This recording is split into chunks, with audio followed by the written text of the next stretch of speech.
Aujourd'hui, on a travaillé avec notre nouvelle pote Justine à qui on a délégué la gestion des réseaux sociaux de nos clients. Et on va tout de suite voir ça ensemble. Reste bien jusqu'à la fin car je te donnerai pour moi la meilleure stratégie d'acquisition de commercial et de commercial de qualité pour pouvoir vendre tes produits ou tes services.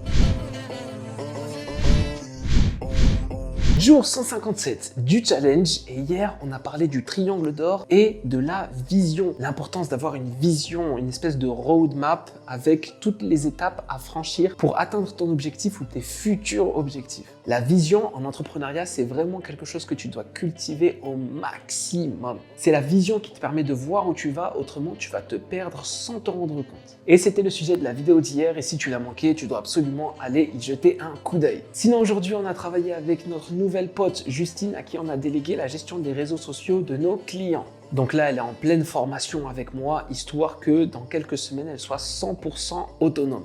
Et moi, de mon côté, ça me libérera du temps que je pourrais consacrer à autre chose. Sinon, à la fin de la vidéo d'hier, on a conclu qu'il était important de mettre en place des stratégies d'acquisition client via des commerciaux. Des stratégies qui nous permettront de vendre davantage que tu vendes des produits ou des services. Et en réalité, il y a différents moyens de vendre en quantité grâce à des commerciaux et on va tout de suite voir ça ensemble. Reste bien jusqu'à la fin car je te donnerai pour moi la meilleure stratégie d'acquisition de commercial et de commercial de qualité pour pouvoir vendre tes produits ou tes services. Tout d'abord, j'ai envie de te parler de parrainage. Pourquoi je te parle de parrainage? Parce que en réalité, un commercial, c'est un vendeur. Mais un vendeur, c'est qui? C'est quoi? En fait, c'est un peu tout le monde. Il y en a qui sont plutôt forts, qui ont un espèce de talent inné dans la vente et dans le fait de créer des liens avec les gens. Et toi, en tant qu'entrepreneur, tu peux utiliser ce talent des autres pour pouvoir gagner davantage de clients grâce à une offre de parrainage dans laquelle tu vas proposer à ton réseau ou tu vas proposer à tes clients que s'ils te trouvent de nouveaux clients, à ce moment-là, ils ont quelque chose à gagner. Ça peut être une réduction sur leur facture ou tout simplement une commission sur le nouveau client. Ensuite, j'ai envie de te parler de la stratégie d'influence. La stratégie d'influence, c'est quoi? Cette stratégie d'influence, c'est tout simplement de parler à une personne influente et qui, elle, pourra parler de ton produit ou de ton service aux autres personnes qui, eux, seront les influencés finalement. Les personnes influentes, ce qu'on appelle des influenceurs ou des influenceuses, ne sont pas forcément de bons vendeurs, mais comme ils sont suivis par de nombreuses personnes qui souhaitent leur ressembler, eh bien ces personnes influencées vont alors écouter la personne influente dans le but de leur ressembler au maximum. Et bien sûr, ça passe par la promotion d'un service ou d'un produit. Donc, cette stratégie, elle consiste à quoi? Eh bien, tout simplement, tu vas offrir ton service ou ton produit à cette personne influente et en échange, si elle est satisfaite du produit ou du service, eh bien, à ce moment-là, elle pourra en faire la promotion à sa communauté. En revanche, attention, je ne te recommande pas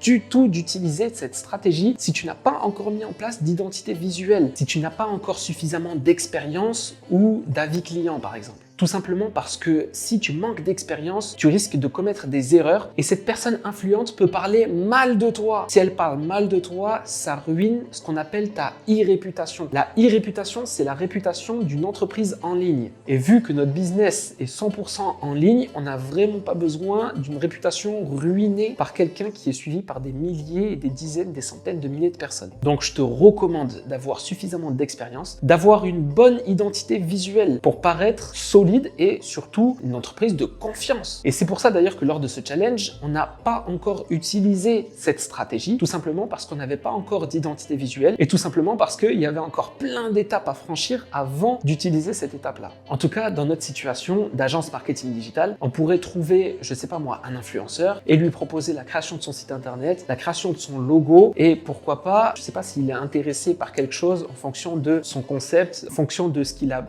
l'habitude de parler. Ça peut être un influenceur sur tout ce qui est restaurant, restauration sur Paris, mais ça peut être aussi une influenceuse voyage. Et à ce moment-là, toi, tu peux trouver certains services qui pourraient l'intéresser et en échange, elle pourrait parler de toi. Ça reste super intéressant. Ensuite, comment ne pas parler des closers? Les closers, c'est qui? Ce sont des commerciaux qui vendent uniquement par téléphone. Ces commerciaux-là, tu les formes à ton produit, à ton service, à la manière dont tu souhaites qu'ils vendent ce produit et ce service. Et en échange, eux prennent une commission sur chaque vente. Idem, on a aussi des call centers. Il y a pas mal de call centers à l'étranger qui vont te proposer ou qui vont proposer aux entreprises le service de closer. Ces call centers ont plusieurs closers et ils vont passer la journée à appeler des gens pour tenter tout simplement de vendre le produit ou le service. Personnellement, je suis vraiment pas du tout attaché à cette méthode de vente. Tout simplement parce que c'est une méthode qui est vraiment pas qualitative. Et puis, le client en face de toi, il n'a pas forcément confiance, donc il y a un travail de confiance et ça nuit pour moi à l'image de l'entreprise. Par exemple, tu ne verrais pas un closer t'appeler pour te vendre un sac Louis Vuitton. En fait, ça dégraderait l'image de l'entreprise. Et moi, je te recommande fortement de te créer une bonne image, surtout si tu as un business en ligne, parce que la bonne image, c'est synonyme de e-réputation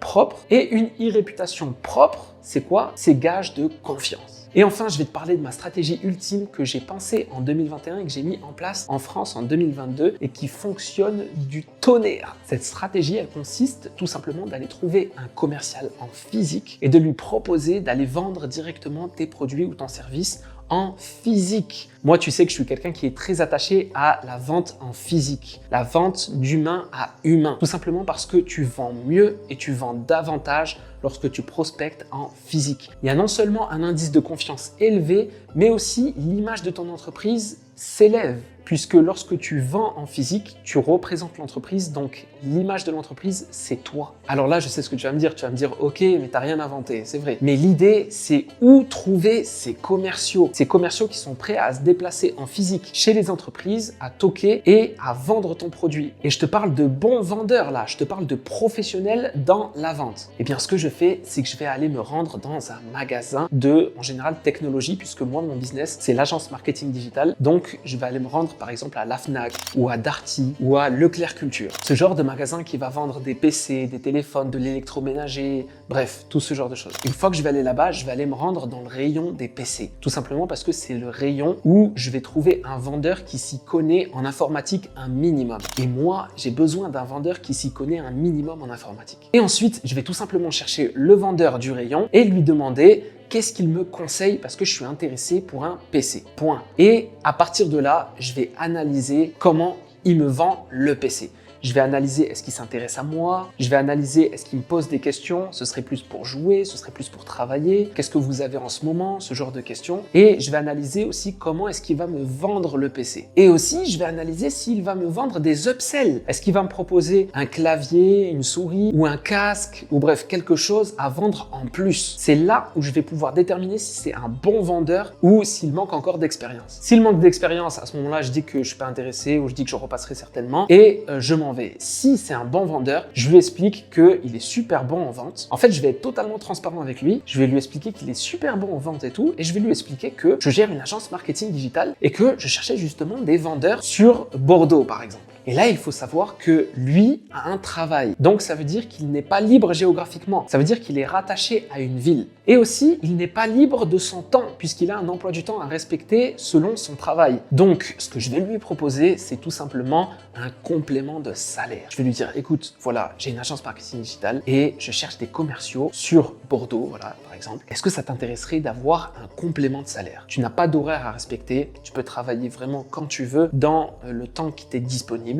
Et à ce moment-là, je vais mettre en place la stratégie que j'ai pensée. C'est-à-dire que toutes les semaines, je vais lui donner une liste de 10 prospects à aller voir. Je vais lui dire, voilà, c'est simple, tu vas aller voir ces 10 personnes, tu as une semaine pour aller les voir. Tu peux y aller quand tu es dispo, mais je vais lui partager les études que j'ai en lui disant, voilà, selon cette étude, si tu prospectes le matin, tu as davantage de chances de convertir un client que si tu prospectes en fin d'après-midi, ce genre de choses. Si tu mets du gel et du parfum, tu auras davantage de chances. Mais en l'occurrence, je le laisse totalement libre. Et je lui dirai en gros, voilà, maintenant tu sais comment vendre mieux, mais tu es libre, n'empêche, d'y aller si tu veux en fin de journée. Je t'oblige pas à y aller le matin. C'est important de lui donner cette liberté parce que pour quelqu'un qui a déjà un job, là tu lui proposes un complément de salaire, il n'a pas besoin d'être encore plus resserré. Il a besoin de liberté. Bref, au début, je vais juste lui dire que je gère une agence marketing digital, que je cherche un commercial et que je le trouve super bon. Et si ça l'intéresse, un complément de salaire, sachant qu'il est libre de son temps et sachant que ça lui prendra que quelques heures par semaine. S'il n'est pas intéressé, eh bien c'est pas grave. C'est pas grave tout simplement parce que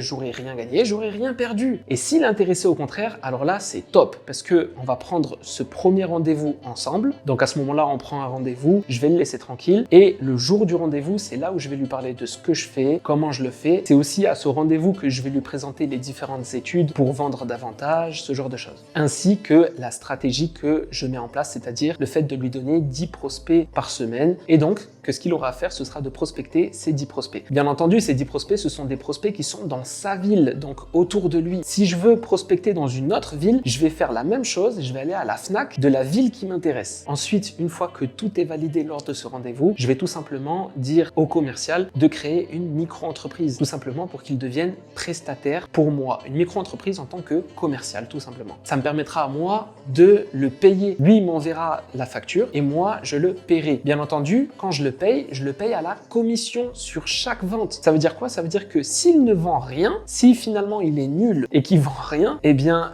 ça me coûtera rien du tout. Et en fait, je suis 100% gagnant puisque je le paierai uniquement s'il vend. Par expérience, je peux déjà t'expliquer que sur un bon commercial, il fait à peu près 30% de conversion. Ça veut dire quoi? Ça veut dire que lors de la semaine, je vais lui donner une liste de 10 prospects à aller voir en physique. Il va se rendre en physique, les voir et il va réussir à vendre pour un panier moyen de 1000 €, admettons, 3 prospects sur les 10. Ça veut dire qu'il a généré un chiffre de 3000 €. On va dire pour un panier moyen de 1000 €. À ce moment-là, lui, il va gagner une commission de 10% sur cette vente. Ce qui va lui faire un total de 300 € sur une semaine grâce à la liste des 10 prospects que je lui aurais donné en amont. S'il réussit à tenir ce taux de conversion à 30% sur toutes les semaines du mois, ça lui fait donc 300 € par semaine de bénéfices. Et à la fin du mois, ça lui fait un complément de salaire de 1200 €, ce qui n'est pas négligeable. En ce qui concerne cette liste de 10 prospects, comment est-ce que je la constitue? Parce que mon commercial, j'ai pas envie qu'il toque chez n'importe qui. J'ai envie qu'il aille là où je lui ai demandé d'aller. Donc cette liste, je vais la constituer en fonction du service que je vais vendre. Admettons que le service premier que j'ai envie de vendre, c'est la création de site web. Dans ce cas, je vais me rendre sur Google Maps et je vais sélectionner la ville qui m'intéresse. Et à ce moment-là, je vais sélectionner tout simplement les entreprises qui n'ont pas de site internet. Parce que sur Google Maps, tu peux taper une niche, par exemple les coiffeurs. Et lorsque tu cliques sur la liste des coiffeurs de ta ville, tu vas avoir des coiffeurs qui ont des sites internet et des coiffeurs qui n'ont pas de site internet. C'est à toi d'en faire un tableau, de sélectionner ceux qui pourraient être potentiellement intéressés et d'en faire une liste. Après, la stratégie, on peut la pousser davantage et on peut l'optimiser. Par exemple, lorsque tu as un nouveau commercial, l'idée, c'est de lui donner uniquement des prospects froids pour voir s'il est bon. Parce que si malheureusement il est mauvais et que tu lui as donné que des prospects chauds, alors c'est une perte sèche de clients. Tout simplement parce que des prospects chauds face à un bon commercial, c'est quasiment sûr que c'est une vente. Alors surtout, ne jamais donner de prospects chauds à un commercial que tu ne connais pas parce qu'il risque de gâcher ces ventes-là. Donc ce que je te recommande de faire, c'est plutôt de donner uniquement des prospects froids. Si c'est quelqu'un qui arrive à convertir des prospects froids, alors c'est un bon, tu vois. Et à ce moment-là, tu peux lui donner des prospects tièdes, puis ensuite basculer sur des prospects chauds. Comme je te l'ai dit, si le vendeur est super nul, il partira de lui-même. Tu n'auras pas besoin de le virer. C'est lui qui partira de lui-même parce que il va se dire « Ah, mais regarde, ça marche pas, ça sert à rien, je perds du temps, je gagne rien. » Et il va arrêter de lui-même. S'il est bon, en revanche, il va te réclamer une liste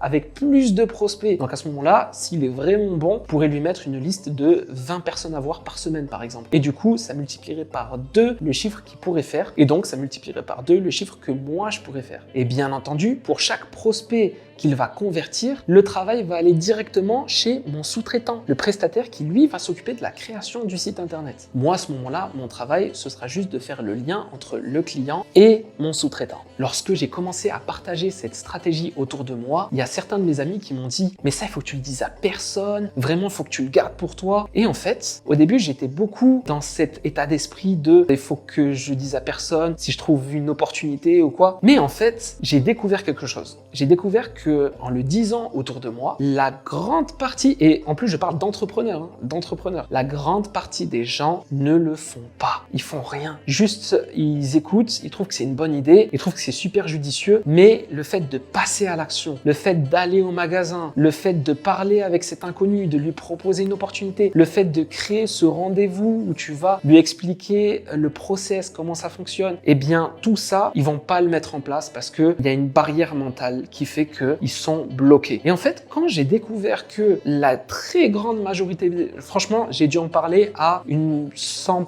personnes. J'ai dû en parler à une centaine de personnes. Et sur les 100 personnes, il y en a un seul qui l'a fait, qui est revenu vers moi et qui m'a dit « Ça marche, un truc de fou, merci beaucoup, c'est super. Franchement, je vais me concentrer sur ça et tout. » Mais il y en a un seul. Il y en a un seul qui est revenu vers moi. Et c'est même pas quelqu'un que je connais. C'est quelqu'un qui avait pris un call, donc parce que je propose des calls gratuits. Quelqu'un qui a pris un call avec moi et on a discuté discuté de son projet et donc je lui ai donné ça et je lui ai dit franchement, essaye, on sait jamais, parce que c'est le problème qu'il rencontrait. C'était justement le fait de trouver davantage de commerciaux et des bons commerciaux. D'ailleurs, la plupart des commerciaux que vous allez trouver chez la Fnac ou chez Boulanger ou chez Darty, c'est des gens qui sont sortis de formation de commercial. Donc soit ils ont fait des écoles, soit ils ont fait des formations, mais c'est tout aussi intéressant parce qu'ils ont la compétence. Donc c'est super intéressant pour toi. Ce sont des personnes qui savent vendre. Mais avant de terminer cette vidéo, j'ai envie de te dire que vraiment, il y a énormément de moyens de vendre intelligemment et que cette compétence de la vente ne fait que grandir et évoluer avec le temps. Par exemple, maintenant, grâce aux mails, les mails marketing qui consistent tout simplement à rédiger des mails de vente, donc ce qu'on appelle du copywriting, qui je te rappelle, le copywriting, c'est l'art de vendre par les textes. Et la puissance des mails, à l'inverse de la rencontre en physique, c'est que tu peux envoyer des milliers, des dizaines de milliers ou des centaines de milliers de mails en un seul clic. Donc c'est top pour la quantité. Et à ce moment-là, même si tu as un taux de conversion qui est très faible, c'est pas grave puisque la quantité est quasiment illimitée. Et il y a beaucoup de choses à dire sur l'email marketing. Et d'ailleurs, je consacrerai un jour pour te parler de cette stratégie d'email marketing et pourquoi pas même la mettre en place lors de ce challenge. Mais maintenant, comme tu peux le voir avec l'intelligence artificielle, il y a tous les jours des nouveaux logiciels et des nouvelles opportunités qui se créent et qui te permettent de vendre davantage. Demain, on aura des robots qui vendront à ta place. Il n'y aura plus de closer puisque le meilleur des closers, ce sera une intelligence artificielle. Le temps passe très très vite et à l'ère de l'intelligence artificielle, la relation d'humain à humain est de plus en plus importante et surtout de plus en plus revalorisée. On se retrouve demain. Demain, j'ai mon rendez-vous, mon call avec le coach. J'ai réservé 2 heures. Dans les 2 heures, je vais pouvoir lui parler de moi, de mon mindset,